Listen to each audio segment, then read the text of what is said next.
Un deuxième problème d'optimisation un peu plus subtil. L'objectif de cet exercice est de maximiser l'espace intérieur de cette tente qu'on a schématisé ici en perspective.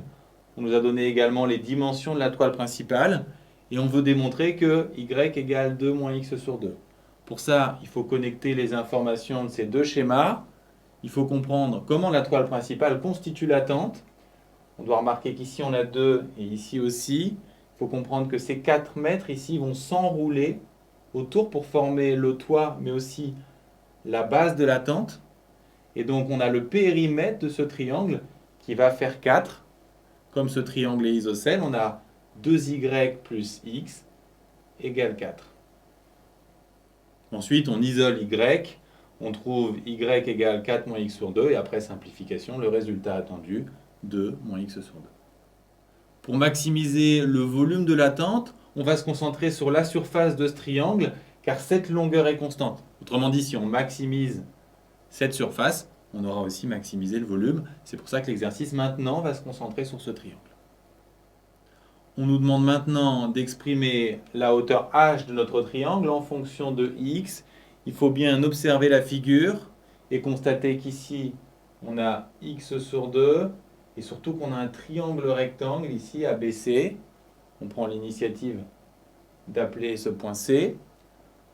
Ensuite, pour relier 2 moins x sur 2, h et x sur 2, dans un triangle rectangle, on a un théorème, c'est Pythagore. On précise qu'on l'applique dans le triangle ABC. On doit avoir AC carré plus BC carré qui doit être égal à BA carré. Et ensuite, on va isoler H. On commence par isoler H carré. Ensuite, ici, vous appliquez bien une identité remarquable. Attention aux 2AB qui donnent moins 2x. Ensuite, les carrés ici se simplifient et on trouve h carré égale 4 moins 2x. Donc h peut être égal à racine de 4 moins 2x ou moins racine de 4 moins 2x, mais la solution négative est à exclure puisque h est une longueur, donc positive. Vous devez maintenant en déduire la surface de ce triangle qui vaut cette expression. Il n'y a pas de difficulté particulière, il faut se souvenir de la formule de la surface d'un triangle, base fois hauteur sur 2. Ici, la base, c'est x, la hauteur, h. Ensuite, x sur 2, c'est 1 demi-x. Et h, c'est bien racine de 4 moins 2x qu'on a trouvé ici. Donc, pas de souci. Question suivante. On nous demande de démontrer que f de x défini comme le carré de la surface est égal à cette expression. J'ai rappelé ici l'expression de la surface. On va donc la mettre au carré. Si je mets au carré 1 demi de x, j'obtiens x carré sur 4. Si je mets au carré la racine, ça fait disparaître la racine. Ensuite, x carré sur 4 fois 4, ça fait tout simplement x carré. X carré fois 2x sur 4, ça va faire 2x cube sur 4. Autrement dit, x cube sur 2. On n'oublie pas le moins, bien sûr. Et enfin, pour finir, on met au même dénominateur. Pour faciliter la dérivée, on n'hésite pas à faire apparaître le coefficient 1,5. La dérivée de x carré, c'est 2x, et celle de x cube, c'est 3x carré. Ensuite, ici, puisqu'on cherche le signe, on peut factoriser par x.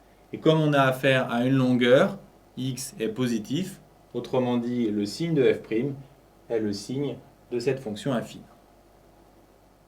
Pour avoir son signe, on regarde d'abord où elle s'annule. Cette fonction affine s'annule en 4 tiers. Je vous rappelle que l'intervalle d'étude qui nous a été donné, c'est 0,2. On place le 4 tiers.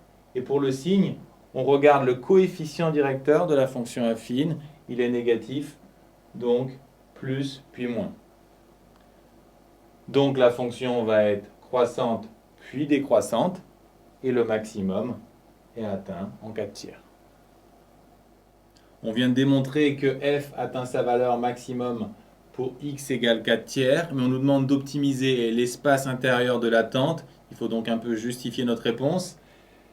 F et S, puisque f c'est le carré de la surface, ont le maximum au même endroit.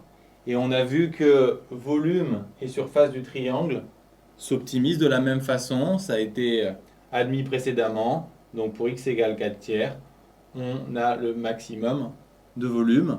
Et on peut remarquer qu'on a alors un triangle équilatéral.